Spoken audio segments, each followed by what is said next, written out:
Hi, everyone, and welcome to Behind the Numbers. My name is Dave Bookbinder. I'm a managing director at B. Riley Financial, and I'm also the author of the new ROI, Return on Individuals. And this is the show where we dig deeper to understand what really matters most in business.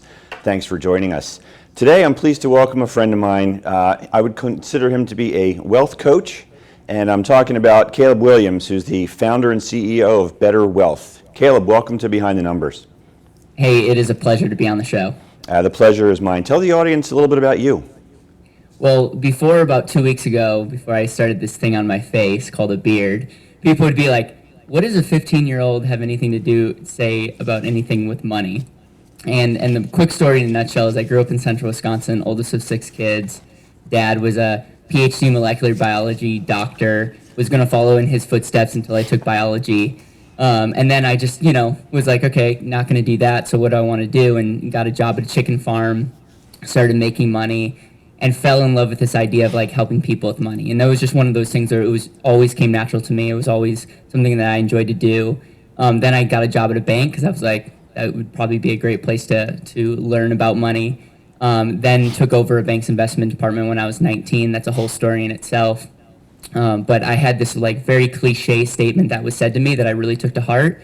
And the statement was, people don't care how much you know until they know how much you care.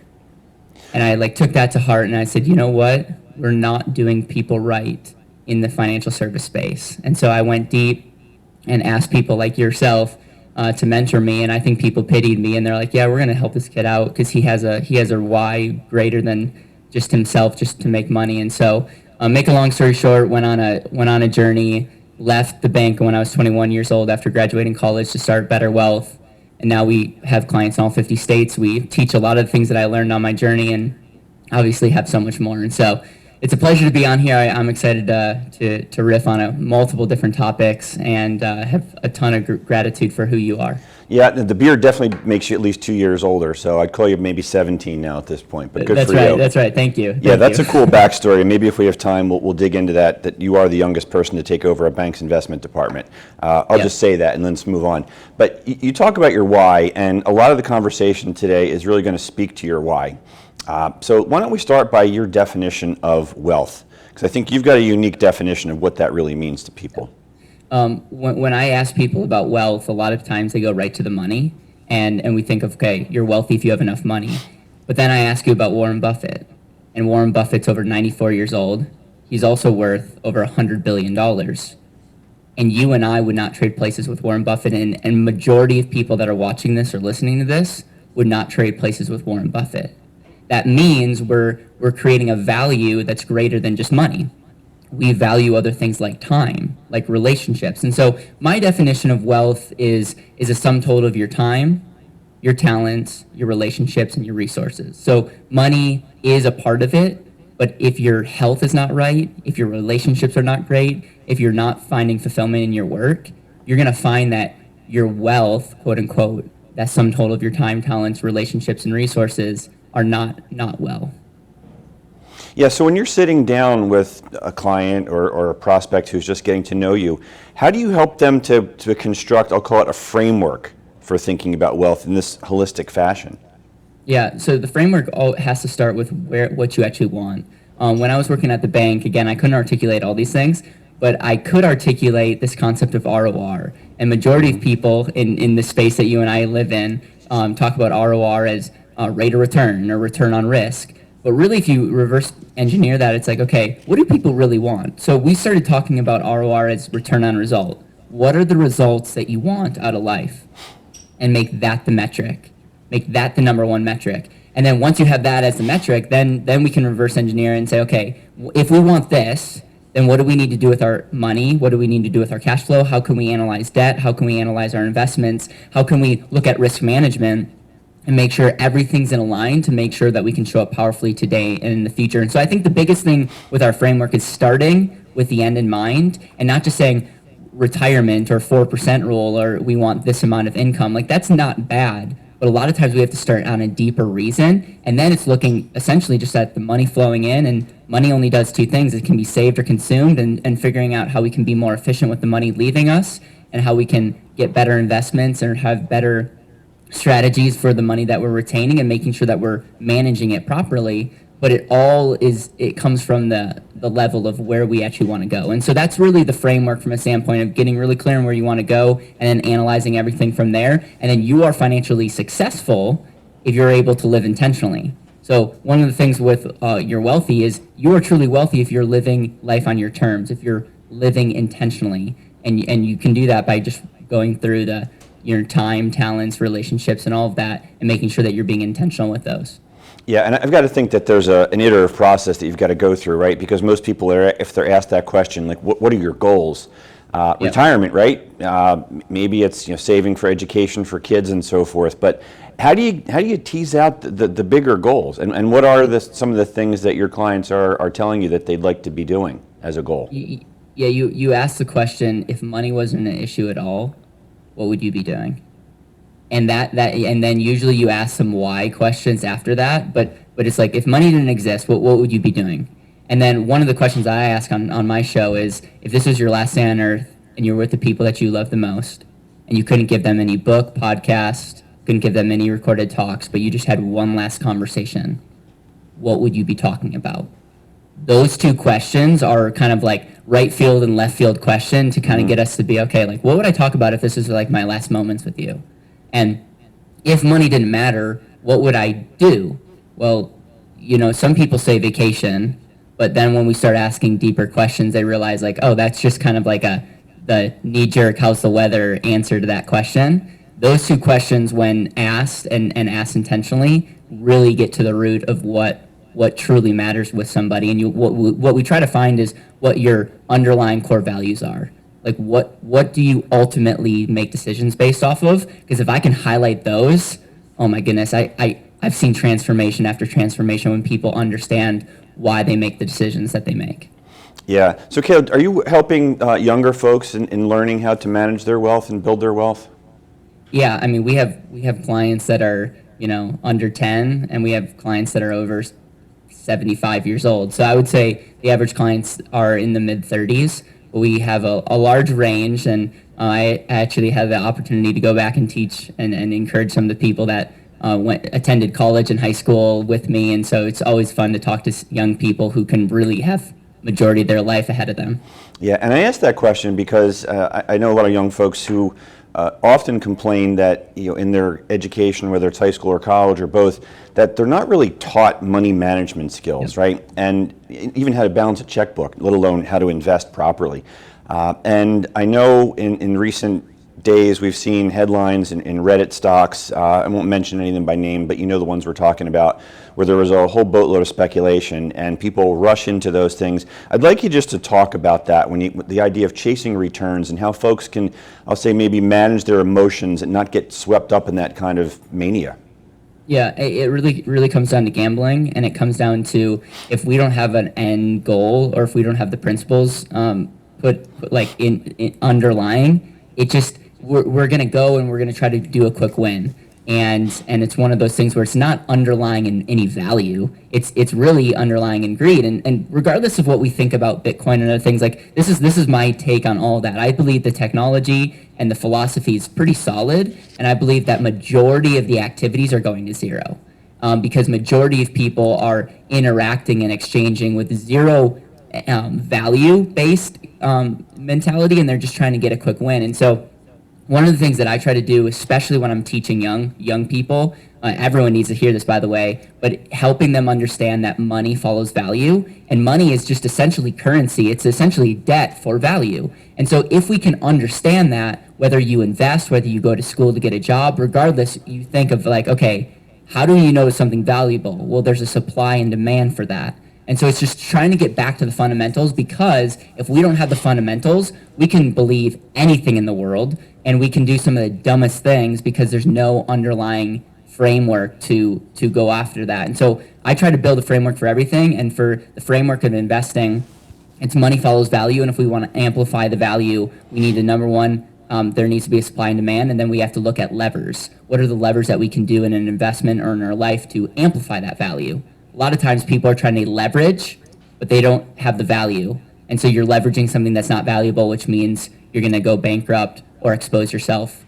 And that's unfortunately what we're seeing a lot of, because our generation understands leverage, but if you don't have it underlying in value, you're going to be worse off. Yeah, well said. Caleb, for folks watching and listening, if they want to connect with you or maybe work with you, how can they reach you? Betterwealth.com is our website, and if anyone watches this or emails me at caleb@betterwealth.com, we have a special checklist and packages for all your listeners for free that if they email me, I'll send them. That's awesome. Thank you. So, Caleb, we have about 3 minutes or so to go here in this first segment, but I wanted to ask you about emergency funds. That was one of the first things that I was taught growing up, that you need to save for the rainy day, put money aside. Talk about emergency funds and how they're being viewed today. Yeah, emergency funds are so important because I believe that you are your number one asset. And a lot of times people will compromise their ability to show up powerfully and impact the world and think freely because there's no margin. So I'm a big fan of having a cash reserves and cash equivalents. So I'm going to break this down. I'm conservative, so I have over 6 months to a year of actual cash that I could tap into. But I also have cash cash alternatives and other things that I could tap into, like home equity and life insurance loans and other things that I could even get access to even more so, because I have no idea what the future holds. One of the key philosophies is, what is the rate of return of safe money? And it's really hard to answer unless it's up to you, because the rate of return of peace of mind for me is huge. Like in business, we're able to take big risk. We're able to hire new people, create a movie. Why? Because I'm not worried of next month's payroll. So it's really important whether you're just a personal person just going to work or whether you're building a business. It's really important that you have reserves, and it's number one, will help you think more freely and have more peace of mind, but it will also allow you to be more strategic and maybe take advantage of an opportunity that, when the market's down and everyone's freaking out, you have some savings, you can go take advantage of that and make a killing. And so that's kind of how I see it from a standpoint of the mindset, but then also the opportunity to build wealth. Yeah. Hey, on that note, Caleb, don't go anywhere. We're going to have to take a quick break. So for you watching and listening, don't go anywhere either. We'll be right back on Behind the Numbers after this quick break.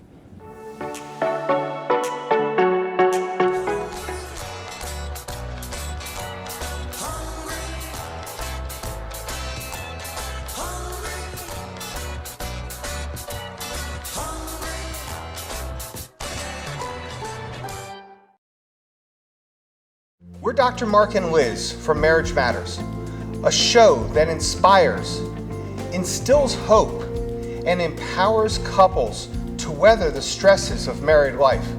Join us each week to hear how real couples like you, have overcome challenges that were hurting their marriages, as well as getting expert advice on ways to nurture a happy and healthy relationship. Tune in Fridays at 4:30 p.m. and Thursdays at 9 a.m. on RVN TV.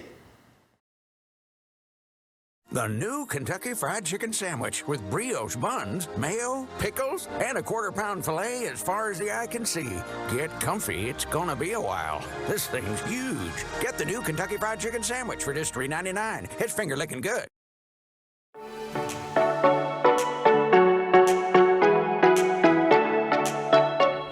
And welcome back to Behind the Numbers. I'm Dave Bookbinder, and today we're talking with Caleb Guilliams, who is the founder and CEO of Better Wealth. He's also the host of the Better Wealth podcast, which is available everywhere. Make sure you check that out. And Caleb's going to tell us where you can find that too in a little bit here. So Caleb, welcome back for round two. You mentioned something at the end of the first segment that I want to pick up on when you said that you are your most valuable asset. Talk about that. It's interesting, on a balance sheet, you're not going to find your name anywhere, but you are the most important asset to your financial life or to your business life. When I was working at the bank, people would come in and they would have all kinds of questions, and I just kind of there was an epiphany that I had that was like, okay, what are we even doing here? Like, what in the world are we even doing here? I have business owners coming in, they're doing X, Y, and Z with their money, they're begging the bank for a loan, they're taking their free money, they're locking it up in accounts they may not have, and I'm just thinking, is this system helping you show up more powerfully? And so number one, they didn't know, and no one asked them what they actually wanted. Number two, they didn't have a way of actually valuing themselves and determining if a plan or a strategy was successful based on what they wanted to do. And so again, this is not rocket science, but it's like you have wealth, you have influence, you have happiness, you might have the antithesis of that, but that's really because of you. And we need to have a system, we need to have conversations based on this concept of you being the number one asset and making sure everything that you do with your time and money is propping that up. Because what I'm finding is a lot of people, in the way that they think about their money, they're devaluing themselves. They're diversifying their ability to have an impact. And as a result, you're living this politically correct life when it comes to your money, and yet you're just miserable and you're not able to have an impact. And so that's the thing that I get really, really passionate about, because majority of the way that people think about their money is a direct evaluation on their ability to show up powerfully. Yeah, now you're talking about accountability though, right? Yep. Yeah, I mean, accountability needs to be a part of that, because a lot of people are lying to themselves as it relates to how they spend their time, who they hang around, and how their money works for them. Yeah, so talk about lying to yourselves. The frivolous expenditures at the coffee shop, for instance. How do you change those habits when folks think that this is something I deserve, I've earned this, and they're ignoring the monthly outflows and the alternatives that they could be investing or spending that money in? Yeah. I mean, one of the things, and I don't get into the budgeting world and telling you if you should, have that latte or not. But this is one thing that all of our clients are super aware of, is opportunity cost. Every decision you make doesn't just have a consequence immediately, but it has a lifetime consequence. So for instance, if I pay $5 for a latte, that $5, I can't just see that as $5 leaving. I now have to say goodbye to that $5 for the rest of my life. It will no longer compound for me. It will no longer be controlled by me ever again. That latte is ultimately a couple $100 latte. Now, I'm not someone that's saying don't do those things. I'm just saying be aware of that, because every decision we make has a consequence. And opportunity cost is a thing more than just money, it's time. And so what we found as a company is if you're aware of that and you're tracking that, you just spend money on what you value. Because we could be miserable we could be super miserable as it relates to just holding on to money and never spending it. But we have to see the value of that, and the only way that we can truly realize the value is understanding 30, 40, 50 years of what that money could be for us, so that we can truly appreciate the decisions that we're making with our money. Yeah, and part of that is a real understanding of that, right? Because when you start talking about the decision on that latte today and the impact of making that purchase 30 years from now, that's almost incomprehensible in terms of how folks can process that. So how do you really make that point clear? Well, I'm a big fan of calculators. So you're doing the numbers for them. I think it's one of those things where, I wrote this in my book, where it's like, okay, I spent cash for my first car, and we don't have to get into buying cash or renting and all these things or leasing, but I spent $10,000 for my first car, and I thought that was the best way to do it. But when someone showed me that, okay, Caleb, you gave up $10,000 of your money, and it's no longer able to earn for you ever again, that car that I no longer drive cost me really $100,000 to $150,000 to $200,000 on what my money could have been worth if I just compounded it and don't even include the aspect of control. And so that, number one, I'm not saying that was a bad decision. I was saying I didn't know that. So now that I'm aware of that, now when I'm going to buy the car, now I have two questions. So should I buy this car, and what's the most efficient way to purchase that car? And maybe debt is the most efficient way to purchase that car based on what our assumptions are. And so really it's being self-aware, and then this is not a pitch for coaching, but this is the importance of why it's important to have a third-party non-emotional person to help you make financial decisions, because for some people they should be paying cash for cars. For some people they should be leasing cars. For some people they should be renting cars. And it really goes down to the variables, because all the variables are different, and having someone to be able to help unemotionally identify the most efficient way to do that. Yeah, and I think that's the big thing right there, taking the emotion out of the equation.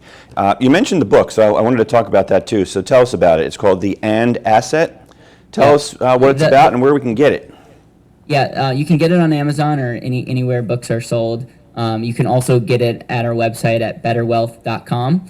And the book is essentially just a pretty easy. I get this comment a lot, like, Caleb, this was a really easy read, and I take that as a compliment, by the way. And it's essentially a breakdown of the basics of money, and then why I believe that when set up and used properly, life insurance can be an amazing foundational asset to save some of your money or have some of your money in your portfolio. And I talk about life insurance not as the asset, not as the investment, but as the enhancer, the thing that can help your stock portfolio, that can help you with real estate, that can help be the foundation of your business. And so that's why I talk about it being the and, not the or. You don't have to choose between one or the other. And so that was like the first book that ultimately blew up our business from a standpoint of like, I wrote it so that I wouldn't have to say the same thing over and over. And 12,000 copies later, it's still rolling.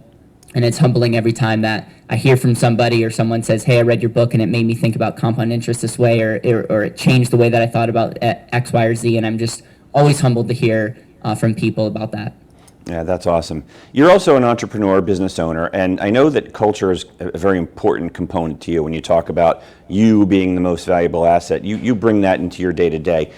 Talk a little bit about how you built your business and how culture was an important framework for you. Yeah, we built our business on the backs of incredible people that believed in us, and incredible people that are currently in the trenches helping us build this. And people are everything to me. And I go back to, I'm going to die someday, and so what are the things that are truly going to live on? It's going to be the memories. And so we really want to have a culture of people that love working with people and serving, but are also living an intentional life. And so that is everything. We have a team of 15 people. We are totally virtual. And one of the things that we do that I think creates that camaraderie is we have a daily huddle. It's 15 minutes. We just share with people what our win yesterday was, what we're going to do today. And then we have an accountability session, and we're like, I either did what I said I was going to do or I didn't. And what that does is it just creates that camaraderie, it creates that accountability, but it also makes it where you're seeing a lot of people love virtual, but there's a lot of problems with virtual, if I'm being frank. And so what we're trying to do is take the benefits of virtual, but still infuse that accountability and that camaraderie. And so we do that, and then we also intentionally meet on a quarterly basis with our whole team, it's an investment that we're willing to make so that we have that in-person time. Nice. I want to talk a little bit about your podcast. So you host a show called Better Wealth, great name, and you've been doing that for quite some time now. I know you've accumulated a great number of episodes, and I wanted to ask you about some of the more interesting conversations that you might have had, or some of the more interesting lessons that have come out of those conversations that you might be able to share with us. Yeah, I really, really appreciate that question. I had the opportunity to interview the father of the 401k. And for those people that follow me, I'm pretty critical against the 401k, and I'm grateful for those conversations because it opened my eyes and it's made me a better listener and it made me a better coach. So grateful for that. The Millionaire Next Door, which is a book that so many people have been impacted by. It's one of the top books in the financial space. I became really good friends with Dr. Bill Danko, the author of that. Had him on, and just again another conversation that just expands your mind. And so those are two people that I interviewed that were like a really big deal in the space. Right. My favorite interview was interviewing the person that helped me found Better Wealth that actually died. He died of cancer year 2 into the building of Better Wealth, and we got to sit down and do an interview, and he talked about his values, he talked about his story, he talked about his why, he talked about the things that were most important to him. And that podcast lives on, and his son, who was 17 when he passed away, just had their first son. And the thought of the kids that will never be able to see their grandpa, hear that story, just like literally brings chills to my me right now. And so the thought of the leverage effect of like those conversations that matter and that are going to live on are really meaningful. One other thing that I did is I interviewed my grandparents who are still alive, who are like my heroes, and that I have 2 hours of how they met, their stories, their values, and all those things. And I'm just so grateful for the technology today to be able to do that, because God willing, I'll have kids someday, and I don't know if they're going to meet my grandparents, but I want them to be able to know their story. Yeah, that's awesome. Once again, Caleb, tell folks how they can connect with you if they want to reach out to you. So betterwealth.com is the website. My email is caleb@betterwealth.com. And if you love podcasts, you can listen to us at Better Wealth Podcast. It's on Spotify, Apple, and anywhere. And then we're also on YouTube. It's called Caleb with Better Wealth. We have a YouTube channel where we go through a bunch of different content, and so those are the best ways to follow us. Yeah, good stuff on those channels too. Definitely check it out. Caleb, we're down to just the last couple of minutes here in the program, but I want to give you an opportunity to share some advice with the audience, okay? In all the conversations that you've had, I'm thinking there probably are some recurring themes that are kind of the hot button issues that you're addressing with your clients. What are they, and what's your, I'll use the term counsel for the folks who are watching and listening to you? Yeah, it really, we take a step back and we say, okay, let's put money and let's park it over here and let's talk about your one life, because you only have one life. We are all going to die. And I'm shocked how many people are living life to a fraction of their God-given potential because they're just don't even want to talk about it. And so really, it all comes down to getting super, super clear on where you want to go. Alice in Wonderland, like the famous Alice in Wonderland quote when she's at the fork in the road and the cat asks her where she wants to go and she says, I don't know. The cat says, well, if you don't know where you want to go, any road will get you there. Welcome to America. Right. And so I'm just I just want people to grasp the value of life. And I truly believe if you can start articulating what you want, you can start dreaming again, you can start creating that, then everything else is easy. But the problem is a lot of people don't have the compass. And so it's like, all right, why put my money in an index? Why put my money in a Roth IRA? Why fund a life insurance policy? Like, it doesn't matter. And it truly doesn't if you don't have a reason to make it matter. Once you have that, then everything else gets easier. And there's so many other tactics. And, value leveraging is this concept of create value and then maximize that. I think it's one of the best ways to build wealth. And that is a framework we walk with people. But again, it's a framework that's not that powerful if you don't have a reason to make it powerful. Yeah, and this is why I really enjoy talking to you, because as a wealth coach, we could have spent this program talking about investing strategies, like you said, index funds, individual stocks, asset allocation, portfolio, and we didn't. So thanks for sharing your why and your story with us, Caleb.